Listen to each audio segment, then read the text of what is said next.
கவிதையில் தொடங்கலாம்னு நினைக்கிறேன். சார், ஒரு விரல் நீட்டினான், அனுப்பினேன். சார், மற்றொருவர் அதட்டினேன். வகுப்பு முழுவதும் நாற்றம் எடுத்தது என் அதிகாரம் அப்படின்னு பழ புகழேந்தி அவர்கள் வந்து டாய்லெட் கேட்டு வர பிள்ளைங்கிட்ட நம்ம எப்படி நடந்துக்கிறோம் அப்படிங்கிறத வந்து ரொம்ப அழகாக சொல்லியிருக்கோம். நம்மளோட அதிகாரம் அப்படின்னு சொல்லி நம்ம வகுப்பறையில் நிறைய நேரங்களில் என்னெல்லாம் பண்ணிட்டு இருக்கோம் அப்படிங்கிறத வந்து நம்மளே வந்து ஒரு தடவை யோசிச்சு பார்க்கணும்னு நான் நினைக்கிறேன். இப்போ வந்து ஒரு குழந்தை வந்து அவன் என்னை அடிச்சிட்டான் அப்படின்னு சொன்னால் நாம் என்ன பண்ணுறோம்? அவனை கூப்பிட்டு நாம் அடிக்கிறோம். அப்போ அடிச்சுட்டான்னு வர்ற ஒருத்தவங்க கிட்ட நம்ம திரும்பவும் வந்து வன்முறையெல்லாம் வந்து காமிச்சிட்டே இருக்கோம். அப்போ இதுக்கு என்ன மாற்றா இருக்க முடியும்? குழந்தைகளுக்குள்ள ஏற்படக்கூடிய இந்த மாதிரியான சின்ன சின்ன பிணக்குகள் இருக்கு இல்லையா, இதை வந்து நம்ம எப்படி சால்வ் பண்ணலாம்? அது இல்லாமல் ஒரு குழந்தை இன்னொரு குழந்தை வந்து கிண்டல் பண்ணுறது, கேலி பண்ணுறது, இந்த மாதிரி விஷயங்களும் வகுப்பறையில் நிறைய நடந்துகிட்டே இருக்கு. ஒரு பீரியட்குள்ள ஒரு 4-5 பிள்ளைங்களாவது நம்ம கிட்ட வந்து இவன் என்ன அப்படி சொல்கிறான் இப்படி சொல்கிறான் அந்த மாதிரியான கம்ப்ளைண்ட்ஸ் வந்து வராத ஒரு வகுப்பறையை வந்து நம்ம பார்க்க முடியுமானா கண்டிப்பாக கிடையவே கிடையாது. அப்போது சோஷியல் ஸ்கில்ஸ் வளர்ந்து வரக்கூடிய இந்த தொடக்க வகுப்புகளில் குழந்தைகளுக்கு அந்த சோஷியல் ஸ்கில்ஸ் வளராமல் இருக்கிறது, அப்படி இல்லைன்னா சரியாக அவங்களால அதை வளர்த்துக்க முடியாமல் இருக்கிறது, இதுதான் வந்து இந்த மாதிரியான பிற நடத்தைக்கு வந்து ரொம்ப முக்கியமானதாக நம்ம வந்து வகுப்பறையில் பார்க்க முடியும். அப்போ என்ன பண்ணலாம்? ஒரு பாசிட்டிவ் பிஹேவியர் வந்து அவங்களுக்குள்ள வரணும். ஆனால் அது வந்து நம்ம எப்பவும் பயன்படுத்துகிற ஒரு அதிகாரமாக இல்லாமல் அது குழந்தைகளே தங்களுக்குள்ள ஒரு இணக்கத்தை வந்து ஏற்படுத்திக்கக்கூடிய ஒரு வகுப்பறையாக இருக்கணும் அப்படிங்கிறதுக்காக நான் சில செயல்பாடுகளை வந்து என்னோட வகுப்பறையில் திட்டமிட்டிருந்தேன். அதில் முதல் செயல்பாடாக நான் எடுத்தது வந்து ஒரு கதை சொல்லல். அந்த கதை சொல்லல் அப்படிங்கிறது என்னன்னா, முதல் நாள் வந்து வகுப்பறை போகிற ஒரு முதல்ல வந்து ஸ்கூலுக்கு போகிற ஒரு குழந்தை, அந்த குழந்தைய வந்து கிண்டல் பண்ணுறாங்க அவங்க கிளாஸ் ரூமில். அப்போ அது எவ்வளோ மன வருத்தம் அடையுது அப்படிங்கிற ஒரு கதை அது. அதை சொல்லி முடிச்சதுக்கப்புறம் குழந்தைங்க கிட்ட வந்து ஒரு உரையாடல் நடக்கும் போது அவங்க வந்து அந்த மன வலியோடு இருக்கிற அந்த குழந்தைய வந்து அவங்களாவே உணர்ந்து இவங்களுக்கு இப்படியெல்லாம் செஞ்சுருக்க கூடாதுல்ல, இவங்களுக்கு இப்படியெல்லாம் செஞ்சுருக்க கூடாதுல்ல அப்படின்னு வந்து ஒரு இடத்துல போய் நிற்கிறாங்க. அதுக்கப்புறம் ஒரு புத்தக வாசிப்பு வச்சுருந்தோம். கமலாவாசின் அவர்களுடைய ரெயின்போ பாய்ஸ் ரெயின்போ கேர்ள்ஸ் அப்படிங்கிற புத்தகம். இது வந்து ரொம்ப ஒரு அற்புதமான புத்தகம். இந்த படம் முழுவதுமே பார்த்தீங்கன்னா ஒருத்தரும் அவங்க விருப்பப்படி இருக்க முடியும், இருக்கலாம், அதுக்கு அவங்களுக்கு உரிமை இருக்கு, அதை நம்ம விமர்சனம் பண்ண எதுவும் இல்லை அப்படிங்கிறதுக்கான ஒரு புத்தகம் இது. இந்த புத்தகம் முடிச்சதுக்கு அப்புறமே ஒரு உரையாடல். அப்போ வந்து சில குழந்தைங்க வந்து என்ன சொன்னாங்க, நம்ம வந்து என்ன வேணா நம்ம செஞ்சுக்கலாம், நம்ம விருப்பப்படி நம்ம இருந்துக்கலாம் அப்படின்னா மற்றவங்களை அடிக்கிறதும் நமக்கு விருப்பம்னா பண்ணலாமா அப்படிங்கும்போது அந்த வகுப்பறையே இன்னொரு குழந்தை சொல்றான், மற்றவங்களை வந்து ஹர்ட் பண்ணாம நம்ம வந்து நம்ம எதுனா பண்ணலாம் அப்படிங்கிற ஒரு ஒரு ஒற்றுமையான ஒரு முடிவுக்குள்ளார அவங்க வராங்க. இந்த புத்தகம் வந்து உடல் கேலி பண்றதா இருக்கலாம், இல்லைன்னா நம்ம அணிகிற உடை பத்தினதா இருக்கலாம், இல்லைன்னா ஒருத்தர் செய்கிற தொழில் பத்தினதா இருக்கலாம், இல்லைன்னா ஒருத்தவங்களுடைய பழக்க வழக்கங்களா இருக்கலாம். இந்த மாதிரி பல விஷயங்களை பத்தி இந்த புத்தகம் பேசியிருக்கு. ஸோ இது வந்து என்னோட வகுப்புல ஒரு கலந்துரையாடலாம் எடுத்துட்டு வரும்போது குழந்தைங்க கிட்ட அதை பத்தி கொஞ்சம் யோசிக்க முடியும். இதை செய்யாத அப்படின்னு சொல்றதுக்கு பதிலாக இதெல்லாம் நீ செய்யலாமே அப்படின்னு நம்ம வந்து வழிகாட்டுறதுக்கு வந்து இந்த புத்தக வாசிப்பு வந்து ரொம்ப முக்கியமானதா இருந்துச்சு. இதை முடிக்கும் போது நிறைய குழந்தைங்க என்ன சொன்னாங்கன்னா, அவங்க எப்படிலாம் கேலி பண்றாங்க அந்த மாதிரி விஷயங்களை வந்து சொன்னாங்க. ஏன்னா இந்த மாதிரி ஒரு ஆக்டிவிட்டிஸ் வந்து நான் கிளாஸ் ரூம்ல எடுத்துட்டு போறதுக்கே முக்கியமான காரணம் வந்து ஒரு 3 குழந்தைங்க எப்பவும் அவங்க பேர் வந்து கம்ப்ளைண்ட்ஸ் வந்துட்டே இருக்கும். ஒன்று அடிக்கிறாங்க, இல்லைன்னா கிண்டல் பண்றாங்க, கேலி பண்றாங்க. இந்த மாதிரி 3rd ஸ்டாண்டர்ட் குழந்தைங்க தான் எல்லாருமே. ஸோ அப்போ வந்து ஒரு பிள்ளை சொன்னா, எனக்கு வந்து பூசணிக்கா அப்படின்னு சொல்லி வந்து என்னை ஹர்ட் பண்றாங்க, கொஞ்சம் சப்பியா இருக்கிறதுனால அப்படி சொல்றாங்க. அந்த மாதிரி ஒரு குழந்தை வந்து தெத்தி பேசுற ஒரு குழந்தை வந்து எப்படி எல்லாருமா சேர்ந்து கேலி பண்றாங்க அந்த மாதிரி விஷயம். இது எல்லாமே அந்த வகுப்பறை கலந்துரையாடல் பண்ணும்போது ஒரு குழந்தைய அவங்களை பத்தி பேசுறாங்க. அப்ப இதெல்லாம் பேசி முடிக்கும் போது அவங்களுக்குள்ள வந்து ஒரு காமன் அக்ரிமெண்ட் வராங்க. அப்ப என்னெல்லாம் நம்ம பேசுறதுக்கு முன்னாடி நம்ம என்னெல்லாம் யோசிக்கலாம் அப்படிங்கும்போது, நம்ம ஏதாவது ஒரு பேசுறோம்னா முதல்ல அது உண்மையானதா இருக்கா அப்படிங்கிறத நம்ம யோசிச்சு பேசணும். ஒருவேளை அது உண்மையாவே கூட இருந்தா கூட அது அந்த நேரத்துக்கு தேவையானதா, இதை நம்ம சொல்றது ரொம்ப அவசியமா அப்படின்றது பார்க்கணும். சரி, அது தேவையானது கூட இருக்கட்டும், ஆனா அது நம்ம யாருக்கு சொல்றோமோ அது அவங்களுக்கு உண்மையே உதவுமா அப்படிங்கிறதையும் யோசிக்கணும்.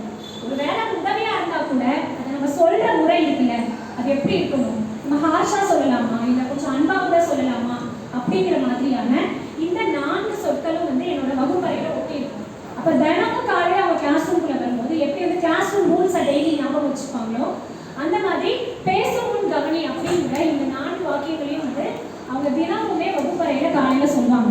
அப்போ இது என்னத்தை மாற்றத்தை கொண்டு வந்திருக்கு அப்படின்னா, ஒருத்தவங்க ஒரு கமெண்ட் சொல்லும்போது அது வந்து வேணுமா வேணாமாங்கிறத கொஞ்சம் நிதானிச்சு சொல்லலாமா வேணாமா அப்படிங்கிறத வந்து யோசிக்கிறதுக்கு இது வந்து ரொம்ப உதவியா இருந்தது.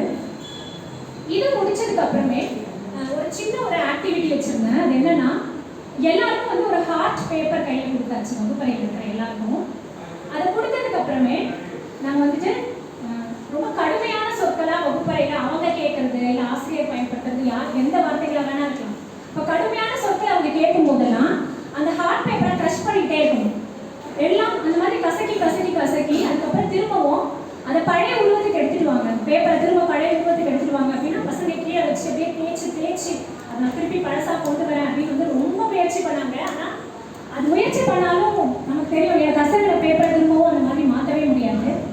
அப்போ நம்மளோட இதயம் கூட அப்படிதானே. அப்போ இந்த மாதிரியான கடுமையான சொற்களை நாம பேசும்போது இன்னொருத்தவங்களோட மனசு வந்து எவ்வளோ கஷ்டப்படும். அப்போ திரும்பவும் நம்ம போய் அவங்க கிட்ட சொல்ற சாரியோ இல்லை மன்னிப்போ இல்லை வேற வகையில நம்ம வந்து அவங்களை சமாதானப்படுத்துற முயற்சியோ நாம காயப்படுறதுனால ஏற்பட்ட அந்த வடுவை வந்து மாற்றவே மாட்டாது அப்படிங்கிறத இந்த ஆக்டிவிட்டி மூலமா குழந்தைக்கு வந்து தெரிஞ்சுக்கிறதுக்கு வந்து ரொம்ப உதவியா இருக்குது. இதுக்கு அடுத்த டிஸ்கஷன் இது முடிச்சதுக்கு அப்புறமான டிஸ்கஷன்ல வந்து நிறைய யோசிக்க ஆரம்பிச்சாங்க குழந்தைங்க. எதெல்லாம் உண்மையிலே ஹர்ட் பண்ற வேர்ட்ஸ், எது ஹர்ட் பண்ணாத வேர்ட்ஸுங்கிறத அவங்களுக்கு வந்து பிரிச்சு பார்க்கறது வந்து முதல்ல கொஞ்சம் கஷ்டமா இருந்துச்சு. காவுறதெல்லாம் வந்து அப்போ அடுத்தவங்களை ஹர்ட் பண்ணிடுமோ அந்த மாதிரிலாம் அவங்க யோசிச்சாங்க. அப்புறம் அது போக போக கொஞ்சம் இப்போ அது ஒரு மாதிரி யூஸ் டு அந்த கிளாஸ் ரூம் மாறி இருக்கு. அதுக்கடுத்ததான் நான் முயற்சி பண்ணது வந்து அன்பு வட்டம். அது வந்து வகுப்பறையில் வந்து எல்லா குழந்தைங்களும் சேர்ந்து ஒரு வட்டமாக நின்றுடுவாங்க. முதல்ல வந்து என்ன ஒருத்தவங்க நமக்கு என்ன பண்ணுறாங்களோ அதை நம்ம அடுத்தவங்களுக்கு பண்ணணும். அதுதான் இந்த ஆக்டிவிட்டி. அப்போ வந்து ஒரு குழந்தைய தள்ளி விட்ட உடனே சர்க்கிளில் எல்லாரும் அடுத்தடுத்த குழந்தைய தள்ளி விட்டுட்டே இருப்பாங்க. அப்போ ஒரு 2-3 ரவுண்ட் வந்து இப்படி தள்ளி விடுறதுங்கிறது ஒரு இடத்துல வந்து ரொம்ப ஹார்ஷாக தள்ளி விடுறதா அது மாறுது. அப்போ ஒரு இடத்துல அது ஒரு குழந்தை பிரேக் பண்ணி நீ வந்து ஹேண்ட் ஷேக் பண்ணு அப்படின்னு நான் முன்னாடியே சொல்லியிருந்தேன். 3rd ரவுண்ட் முடிக்கும் போது நீ வந்து ஹேண்ட் ஷேக் பண்ணணும்னு ரகசியமாக சொல்லியிருந்தது. அப்போ அந்த குழந்தை என்ன பண்ணுறாங்கன்னா தள்ளி விட்டுட்டே இருக்கிறத ஸ்டாப் பண்ணி ஹேண்ட் ஷேக் பண்ணுறான். அப்போ ஹேண்ட் ஷேக் பண்ணும்போது பக்கத்தில் இருக்கிற பையனுக்கு புரியல, எல்லாம் தள்ளி தான் விட்டுட்டு இருந்தாங்க, இவன் ஹேண்ட் ஷேக் பண்ணுறான். ஆனால் ஆக்டிவிட்டி என்னன்னா உனக்கு என்ன செய்யறாங்களோ அதை நீ திரும்ப செய்யணும். அப்போ அவன் ஹேண்ட் ஷேக் பண்ண ஆரம்பிக்கிறான். அடுத்து அந்த ஹேண்ட் ஷேக்காக மாறுது. இன்னும் 2 ரவுண்டுக்கு அப்புறம் ஒரு குழந்தை இன்னொரு குழந்தைய ஹக் பண்ணுறான். அப்போ திரும்ப அடுத்து வர குழந்தைங்களும் ஹக் பண்ணிட்டே வராங்க. அப்போ ஏதோ ஒரு இடத்துல நமக்கு நடக்குதுங்கிறதுனாலே அதை நம்ம அடுத்தவங்களுக்கும் செய்யணுமா, அதை பிரேக் பண்ற இடம் நாம கூட இருக்கலாம்ல அப்படிங்கிறது வந்து குழந்தைங்க யோசிக்கிறதுக்கு வந்து இது ரொம்ப உதவியா இருந்துச்சு. இது நான் தொடர்ந்து 2-3 வருஷமா பண்ணிட்டு இருக்கேன். முதல்லலாம் பண்ணும்போது நான் தான் அந்த பிரேக் பண்ற இடத்துல இருந்தேன். அப்போ வந்து குழந்தைங்களுக்கு ஒரு கன்ஃபியூஷன், மிஸ்ஸே ஆக்டிவிட்டியை மாத்துறாங்க அப்படிங்கிற மாதிரி அவங்க நினைச்சாங்க. அதனால அடுத்தடுத்த வருஷத்துல வந்து குழந்தைங்களுக்குள்ளே ஒருத்தரை ரெடி பண்ணி நீங்க பண்ணுங்க அப்படின்னு சொல்லும்போது அப்போ வன்முறையா இருக்கிற அந்த அந்த வட்டம் வந்து எப்படி ஒரு அன்பின் வட்டமா மாறுது அப்படிங்கிறது வந்து ஒரு ஆக்டிவிட்டியா வந்து பண்ணும்போது எந்த ஒரு முயற்சியும் நம்மளே கூட தொடரலாம். யாரோ ஒருத்தர் நமக்கு செய்யறாங்கன்னா நாம வந்து அதை செய்ய வேண்டிய அவசியம் இல்லை. அண்ட் நிறைய இடத்துல எந்த குழந்தை ரொம்ப வந்து இந்த மாதிரி துருதுருன்னு இருக்கு இல்லை அடிக்கிறது அந்த மாதிரி குழந்தையெல்லாம் பார்த்தீங்கன்னா கம்யூனிகேட் பண்ண முடியாததுனால வர பிரச்சனையாகவும் நான் நிறைய நேரத்தில் பார்த்தேன். ஒரு குழந்தை உடனே அடிச்சிருவான், ஏன் அடிச்சிருப்பான் அப்படின்னு கேட்டா என் ரப்பர் என்கிட்ட இருந்து சொல்லாமே எடுக்கிறான் மிஸ் அவன் அப்படின்னு சொல்றான். அப்போ என்னன்னா அவன் எடுக்க வேணாங்கிறது இவனுக்கு சொல்லணும், ஆனால் அதை எப்படி சொல்றதுன்னு தெரியல. அதனால அதை வந்து அவனுக்கு கம்யூனிகேட் பண்ண தெரியல, அதனால அவன் அடிக்கிறான். அந்த மாதிரி நீங்க அந்த அடிக்கிறதுக்கு பின்னாடி பார்த்தீங்கன்னா நிறைய இடத்துல குழந்தைங்களுக்கு அது பிடிக்கலங்கிறத அவனுக்கு வந்து வெளிப்படுத்த தெரியல. இதுதான் அதுக்கான ரொம்ப மூல காரணமா நான் பார்த்தேன்.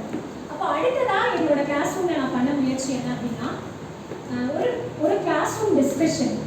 இப்போ நமக்கு தெரியும், இப்போ இந்த 3 ஆக்டிவிட்டிஸ் முடிச்சதுக்கு அப்புறம் ஒரு மாதிரி அவங்களுக்கு வந்து நம்ம வந்து யாரையும் ஹர்ட் பண்ணக்கூடாது, நம்ம எப்படி யோசிச்சு பேசணும் அந்த மாதிரி ஒரு ஐடியா வந்து அவங்களுக்கு கிடைச்சிருச்சு. ஆனா அது நமக்கு நடக்கும்போது நம்ம என்ன பண்ணணும், அந்த இடத்துக்கான உரையாடலாக தான் இந்த வகுப்பறை உரையாடல் ஆரம்பிச்சது. அப்போ முதல்ல நம்ம என்ன பண்ணணும் அப்படின்னா கண்டு கொள்ளாதே, இக்னோர் அப்படிங்கிறத ஒன்று சொல்லியிருக்கோம். அதுக்கு அடுத்தது அமைதியா பேசு, உரக்க பேசு, அதுக்கப்புறம் புகார் அளி. இதுதான் வந்து அந்த ஸ்டெப்ஸ். அப்போ கண்டு கொள்ளாதே அப்படிங்கும்போது முதல்ல ஒன்று ஹர்ட் பண்ணுற மாதிரி ஒருத்தர் பேசுறாங்கன்னா நீ ஜஸ்ட் இக்னோர் பண்ணிடு, ஒரு தடவை இக்னோர் பண்ணிடு. ஒருத்தவங்க இக்னோர் பண்ணும்போதே பண்ணோம்னா தான் எதில் இருக்கிறவங்க திரும்ப திரும்ப பேசிட்டே இருப்பாங்க. அப்போ வந்து இக்னோர் பண்ணேன்னா இவன் நம்ம எதுவுமே நம்ம பண்ணுறத அவங்க வந்து பெருசாக ஹார்ட் பண்ணலாம் நினச்சி விட்டுருவாங்க அப்படிங்கிறதுனால அந்த மாதிரி வரும். அதுக்கடுத்து அமைதியாக பேசு. ஒருத்தர் திரும்பவும் உங்ககிட்ட அதே மாதிரி நடந்துக்கும் போது அவங்ககிட்ட நீ நேரடியாக வெளிப்படுத்து. நீ பண்ணுறதே எனக்கு பிடிக்கல அப்படிங்கிறத நீங்கள் வெளிப்படுத்துறது ரொம்ப முக்கியம். ஏன்னா நிறைய நேரத்தில் இந்த கமெண்ட்ஸ் எல்லாம் ஒரு ஃப்ரெண்ட்லி கமெண்ட்ஸாக நினச்சி கூட பிள்ளைங்க பேசலாம். அது வந்து உண்மையிலே அவங்களுக்கு அது பிடிக்குதா இல்லையாங்கிறத வெளிப்படுத்தும் போது தான் இது எனக்கு பிடிக்கல அப்படி நம்ம நிறுத்தணும் அப்படிங்கிறது வந்து குழந்தைங்களுக்கு தெரியறதுக்கு அது வந்து உதவியாக இருக்கும் அப்படிங்கிறதுனால. அடுத்தது உறக்க பேசு. ஒரு முறை அதை கண்டுக்காமல் விட்டாச்சு, அதுக்கப்புறம் அமைதியாகவும் சொல்லியாச்சு, அதுக்கப்புறமும் ஒருத்தர் வந்து உங்ககிட்ட அதே மாதிரி திரும்ப பேசுகிறான் அப்படின்னா இது இன்னும் கொஞ்சம் சத்தமாக உனக்கு பிடிக்கலங்கிறத ஒரு கோபத்தோட வெளிப்படுத்து அப்படிங்கிறது தான் உறக்க பேசு. அந்த மூணுமே பண்ணியும் கூட அவங்க வந்து திரும்பவும் அதே புல்லிங் ஆக்டிவிட்டி பண்ணுறாங்க அப்படின்னா அப்போ உடனடியாக உங்களோட பேரண்ட்ஸ் கிட்டையோ இல்லை டீச்சர்ஸ் கிட்டையோ உங்களோட நீங்கள் யார் நம்புறீங்களோ அவங்ககிட்ட நீங்கள் போய் ரிப்போர்ட் பண்ணணும் அப்படிங்கிறது தான் வந்து 4வது. ஸோ இதுவும் என்னோட வகுப்பறையில் வந்து ஒட்டியிருக்கேன். இதுவும் தினமுமே எப்படி அப்படின்னா கிளாஸ் ரூம் ரூல்ஸ், அதுக்கப்புறம் அந்த பேசும் ரூம் கவனி, அடுத்தது இது எல்லாமே என்னோட வகுப்பறையில் இருக்கும். அப்புறம் அந்த தீயினால் சுட்டப்புண் உள்ளார மாறாங்க அந்த திருக்குறளும் இருக்கும், அதுவும் தினமுமே அவங்க வந்து சொல்லிகிட்டே இருப்பாங்க. ஸோ இந்த மாதிரியான வழிமுறைகள் பண்ணும்போது இப்போ வந்து குழந்தைகளுக்குள்ள பார்த்தீங்கன்னா ஒரு இணக்கம் வந்திருக்கு. ஏன் வந்திருக்கு அப்படின்னா எல்லாத்துக்கும் டீச்சர்ஸ் கிட்ட போகணும்னு அவசியம் இல்லை, நாமளே கூட கொஞ்சம் பேசி தீர்த்துக்கலாம் அப்படிங்கிற ஒரு இடத்துக்கு வந்திருக்காங்க. அப்புறம் இந்த ரொம்ப அடிக்கிற குழந்தை, ரொம்ப புல்லிங் பண்ணிட்டு இருந்த அந்த குழந்தைங்களாம் வந்து கொஞ்சம் அது வந்து குறைச்சிருக்கு. முழுசா போயிடுச்சா அப்படின்னு நான் சொல்ல மாட்டேன், ஆனால் கொஞ்சம் குறைச்சிருக்கு. அந்த மாதிரியான அவங்கள பற்றின கம்ப்ளைண்ட்ஸ் குறையும் போது அவங்களை வந்து கூப்பிட்டு வச்சு அவங்களுக்கு ஒரு பேட்ச் கொடுத்துருக்கேன். அப்போ என்னன்னா அது மாதிரி பண்ணும்போது இந்த மாதிரி ஒரு பாசிட்டிவ் பிஹேவியர்னால நம்மளை வந்து அக்செப்ட் பண்ணிக்கிறாங்க அப்படின்ற ஒரு இடம் அவங்களுக்கு வரும்போது அது இன்னுமே கூட கொஞ்சம் அவங்களுக்கு ஒரு பழக்கமாக ஒரு ஹேபிட்டாக மாறும் அப்படிங்கிறதுனால அந்த மாதிரி இது பண்ணியிருக்கேன். ஸோ இதுதான் வந்து இதில் இன்னொன்று என்னென்னா பேரண்ட் டீச்சர்ஸ் மீட்டிங் வரும்போது இதை இக்னோர் அப்புறம் இந்த பவர்ஃபுல் டாக் அந்த விஷயத்தை வந்து அவங்க வீட்டில் போய் சொல்லியிருப்பாங்க போல. அப்போ வந்து பேரண்ட்ஸ் வந்து ரொம்ப வந்து ரொம்ப சந்தோஷமான ஒரு விஷயமா நம்ம எங்களுக்கு வந்து சொல்லி